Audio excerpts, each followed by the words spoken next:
I think, thinking about it, there are many opportunities for engagement at the European level and influence by NGOs, but I think that there are also many challenges. And I think before we get into that, I think it's always good to remind us of what's the purpose of data collection, what's the purpose of monitoring, what's the purpose of this strategic engagement at the European level. And a former boss of mine who set up the first national victim service in the UK told me that she was often asked, what do victims want? And she thought that they were probably expecting her to say something like this policy or that intervention or this police training or this data. And it was her view that really what victims want is for it to stop.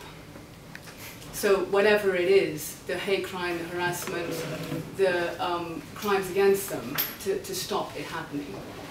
And I think that it's important to bear in mind in all of our work and our interventions to think about how our efforts are going to help prevent hate crime and how our efforts are going to help get the best responses for victims of hate crime across the EU.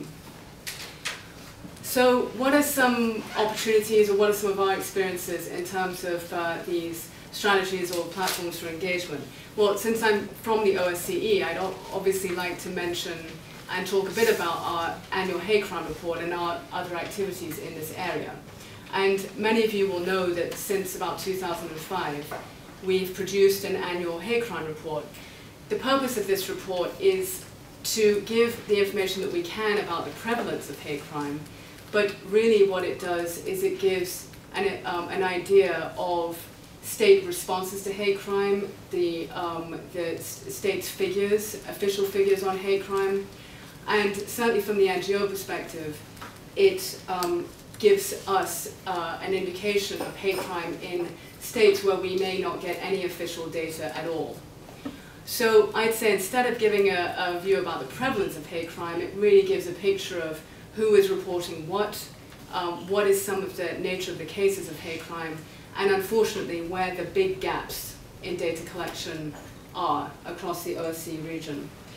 To give you an idea, last year we had 83 NGOs reporting over 4,000 incidents.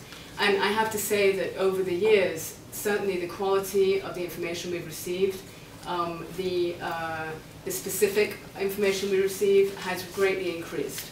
And I think that leads to the second area of cooperation that's important, which is around training, capacity building, both between international organizations and NGOs, and with NGOs who are quite capacitated or have many skills themselves, sharing that with other NGOs who can also learn from them. I think that one of the areas of this is around what do we mean by hate crime? What do we mean by the term hate crime? The OSCE has a definition of hate crime that we use as a sort of analytical filter to process the information that we receive, which is a criminal offense plus a biased motivation. And a lot of our activities are around working with NGOs on how to identify those two elements of hate crime, how to monitor that, how to report it and use it to get better services from authorities, and also to report up to international organizations like ourselves. I think there's another platform engagement that is around other institutions.